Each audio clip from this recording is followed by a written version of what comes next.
Apa motto saya? Meneruskan legasi, mengekalkan survivability. Survivability siapa? Survivability kita sebagai ahli perubatan. Legasi membawa maksud warisan ataupun peninggalan. Jadi, saya berhasrat kita, wajah-wajah baru yang ada pada hari ini, sahabat-sahabat, kita berniat untuk menggantikan senior-senior yang pernah memegang tampuk pimpinan perubatan sebelum ini. Saya secara jelas saya berasa bangga dengan senior-senior yang hari ini masih boleh datang memberikan komitmen yang terbaik.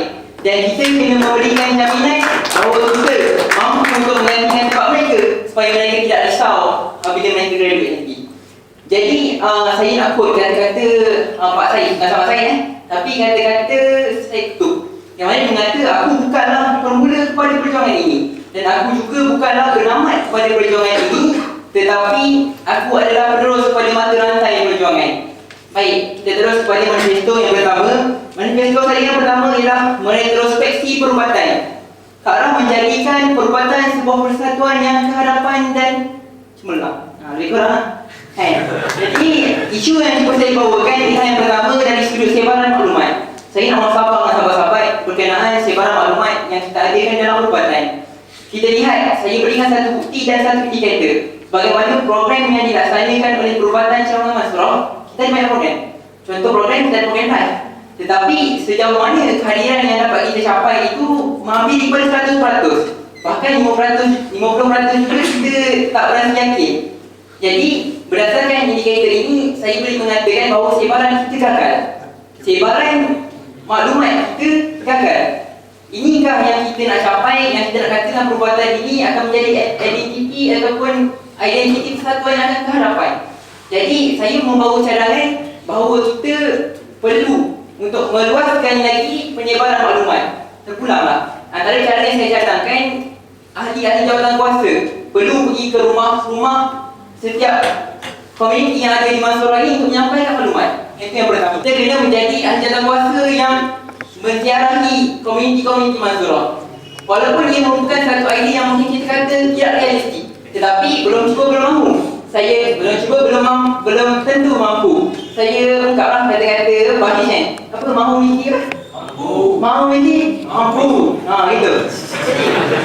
Saya terus pada manifesto yang kedua, iaitu melebarkan capaian kebajikan ahli. Kebajikan merupakan satu istilah dan terminologi yang general.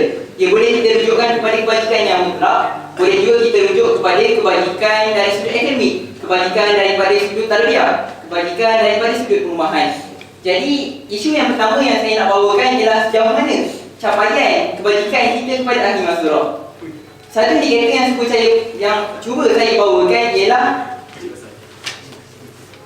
kebajikan yang kita utarakan tidak sampai pada tahapnya. Bukti yang saya akan ceritakan di sini ialah sejauh berapa ramai yang tahu kewujudan TKS, tabungan TKS. Alhamdulillah saya berada di dalam Biro Kebajikan bersama dengan Abang Rahman Rafi Awal dan bersama Mas Syazmi. Mereka sangat komited. Setiap isu yang ada, saya percaya mereka menyampaikan bantuan. Tetapi isu berkenaan TKS ini ramai yang tidak tahu dan ramai yang tidak ada. Jadi saya menggesa sekiranya orang yang bakal memegang tampuk pimpinan Biro Kebajikan, TKS perlu dimantapkan lagi. Secara undangnya itulah. Jadi isu yang kedua yang saya nak bawakan ialah berkenaan rumah. Berkenaan rumah, kita lihat dalam 2 tahun ini harga rumah menaik secara rendah tak? Daripada 1,000 ke 1,500. Jadi ini satu isu yang perlu kita ringkaskan. Satu isu yang perlu kita timbal balik, yang perlu kita kaji. Antara cadangan dan solusi yang saya sarankan ialah kita mampu untuk duduk semeja dan berbincang dengan agensi-agensi yang hantar student-student ke sini. Kerana apa? Kerana pertambahan populasi penduduk di sini menyebabkan harga rumah naik. Kemudian manifesto yang ketiga ialah, saya rasa manifesto yang simple je, meningkatkan kecakapan ahli akan pentingnya persatuan. Manifesto yang keempat ialah berkenaan ajaksi. Saya melihat kepada beberapa dekad atau beberapa tahun ni terdapat banyak masalah sosial dan hilangnya keasalian ahli Mansura. Jadi saya menekankan bahawa etika di dalam jaksi yang telah mengukur sekian lama, saya baca etika tu sebab saya pernah duduk dengan jaksi sekejap dengan Muhammad. Saya rasa etika tersebut perlu digariskan semula supaya jaksi sendiri mempunyai berlangan sendiri. Dan orang Mansura tahu bahawa kita ada jaksi, kita ada hizbah, kita ada unit-unit yang mampu untuk menjaga keasalian ahli Mansura. Dan yang terakhir sekali yang saya ingin mempersoalkan sedikit kesalahan bahawa kita tidak mempunyai satu organisasi khusus untuk merekrut orang-orang yang tertentu di dalam kesatuan kita. Sebagai contoh, di Mansura kita tidak ada prof.